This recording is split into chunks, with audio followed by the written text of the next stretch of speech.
pagi pemirsa, berjumpa lagi dengan saya Rosita Ahmad dalam acara Mais News edisi Kamis 7 Juli 2022 untuk mengabarkan berita-berita yang teraktual dan terpercaya yang kami rangkum dalam seputar berita pagi ini. Pemirsa, dikabarkan makin banyak koruptor di Indonesia yang mengambil dana rakyat sehingga mahasiswa melakukan demo besar-besaran.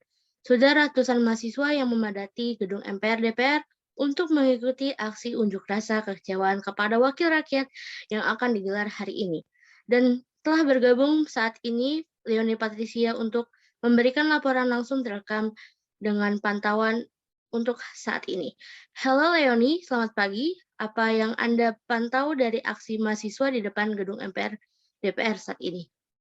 Baik, selamat pagi Rosita serta rekan di studio juga pemirsa yang sedang menyaksikan siaran langsung ini dari rumah.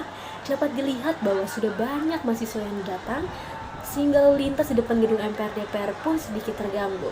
Saat ini masih banyak mahasiswa yang berbondong-bondong dan meneriakan aksi mereka di depan gedung MPR DPR yang mengekspresikan juga betapa kecewanya mereka kepada wakil rakyat yang tidak hentinya memakan uang rakyat. Dan di depan gedung MPR DPR pun telah dijaga oleh kepolisian untuk mengantisipasi kericuhan yang kemungkinan ada oknum-oknum yang memanfaatkan momen ini untuk berbuat kericuhan. Begitu laporan dari TKP Rosita, saya kembalikan ke studio. Terima kasih. Baik, Leonie Patricia, informasi berlangsung dari depan gedung MPR DPR. Selamat bertugas dan berhati-hati saat bertugas. Selanjutnya sudah bergabung dengan rekan kami mahasiswa untuk membahas upaya-upaya pemberantasan korupsi di Indonesia. Ada Nurul Aisyah Maryam, Khairunisa Nur Sabina, dan Nabila Putri Irawan. Selamat pagi rekan-rekan. Selamat pagi, Kak Rosita. Baik, sudah dikabarkan bahwa banyak mahasiswa yang menunjukkan aksi di depan gedung MPR DPR terkait semakin banyak koruptor yang mengambil uang rakyat. Untuk itu, bagaimana tanggapan kalian sebagai mahasiswa terkait hal tersebut? Bisa dimulai dari Hairunisa? Baik, terima kasih Kak Rosita atas kesempatannya. Tentunya saya selaku perwakilan gitu dari mahasiswa juga sangat kecewa ya, kecewa sekali gitu, di mana semakin hari semakin banyak wakil rakyat yang bahkan mengkhianati rakyatnya sendiri. Dan kita sebagai mahasiswa tuh nggak bisa diem gitu aja gitu. Bahkan di luar sana banyak masyarakat yang kelaparan karena efek dari kasus korupsi yang mereka lakukan. Bahkan banyak masyarakat yang hidup jauh dari kata layak di luar sana. Jadi untuk itu kita sebagai mahasiswa dengan adanya aksi ini diharapkan kita bisa gitu menyadarkan bahwa mereka ini tanpa suara rakyat tidak berarti apa-apa. Begitu sih menurut saya. Baik, kalau begitu apa nih yang menyebabkan faktor terjadinya korupsi di Indonesia? Dengan kejadian ini sudah sekian banyak wakil rakyat yang menghabiskan uang rakyat. Baik, terima kasih Kak Rosita untuk kesempatannya. Izin menjawab ya Kak. Banyak faktor yang menyebabkan terjadinya korupsi, baik berasal dari dalam diri pelaku atau dari luar pelaku.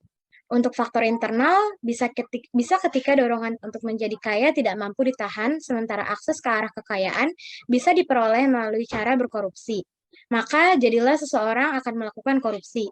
Dengan demikian, jika menggunakan sudut pandang penyebab korupsi seperti ini, maka salah satu penyebab korupsi adalah cara pandang terhadap kekayaan. Cara pandang terhadap kekayaan yang salah akan menyebabkan cara yang salah dalam mengakses kekayaan. Korupsi akan terus berlangsung selama masih terdapat kesalahan tentang cara memandang kekayaan. Semakin banyak orang salah dalam memandang kekayaan, maka semakin besar pula kemungkinan orang melakukan kesalahan dalam mengakses kekayaan. Untuk faktor eksternalnya, bagi yang saya tahu itu ketika masyarakat kurang menyadari bahwa korban utama korupsi adalah masyarakat itu sendiri. Anggapan masyarakat umum terhadap peristiwa korupsi, sosok yang paling dirugikan adalah negara. Padahal, bila negara merugi, esensinya yang paling rugi adalah masyarakat itu sendiri. Karena proses anggaran pembangunan bisa berkurang sebagai akibat dari perbuatan korupsi. Seperti itu sih, Kak, menurut saya. Oke, baik Nurul. Dengan intinya faktor penyebab korupsi itu bisa berasal dari diri sendiri, bahkan dari luar. Selanjutnya dengan adanya faktor-faktor tersebut, kira-kira upaya apa yang terjadi agar kasus korupsi tidak semakin berkembang lagi di Indonesia. Bagaimana tanggapanmu, Nabila?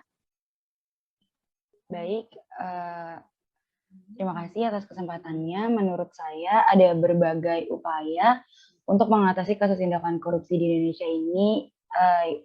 Yang pertama yaitu ada upaya pencegahan. Salah satu upaya yang dilakukan oleh pemerintah dalam melakukan pemberantasan korupsi ini adalah melalui tindakan pencegahan. Tindakan pencegahan ini dimaksudkan agar masyarakat memiliki benteng diri yang kuat guna terhindar dari perbuatan yang mencerminkan tindakan korupsi di dalam kehidupan sehari-hari mereka. Upaya pencegahan ini dilakukan oleh pemerintah berdasarkan nilai-nilai dasar Pancasila agar dalam tindakan pencegahannya tidak bertentangan dengan nilai-nilai dari Pancasila itu sendiri. Lalu yang kedua ada upaya penindakan yang dilakukan oleh pemerintah terhadap pelaku tindak pidana korupsi. Dalam pelaksanaannya, pemerintah dibantu oleh sebuah lembaga independen pemberantas korupsi yang biasa kita kenal sebagai KPK atau Komisi Pemberantasan Korupsi. Penindakan yang dilakukan oleh KPK semenjak KPK berdiri pada tahun 2002 telah membuahkan hasil yang dapat disebut sebagai hasil yang maksimal. Upaya penindakan yang dilakukan oleh KPK terhadap tindak pidana korupsi merupakan upaya yang tidak main-main dan tidak dipandang bulu. Lalu upaya yang terakhir adalah upaya edukasi yang dilakukan oleh pemerintah dalam usahanya untuk memberantas korupsi melalui proses pendidikan.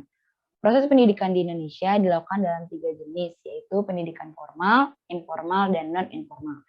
Melalui proses edukasi, masyarakat diberikan pendidikan anti korupsi sejak dini, dengan harapan masyarakat sadar betul akan bahaya korupsi bagi negara-negara, khususnya negara Indonesia. Begitu Kak Rosita menurut saya. Terima kasih. Baik, dari pertemuan ini dapat disimpulkan bahwa dengan adanya kasus korupsi yang ada di Indonesia sangat dirugikan terutama kepada rakyat. Sehingga untuk itu terdapat adanya upaya untuk menangani kasus korupsi yang kian hari semakin meningkat. Baik, terima kasih kepada rekan-rekan mahasiswa yang sudah mau bergabung dengan kami menjelaskan pandangan korupsi serta upaya-upaya pemberantasan korupsi.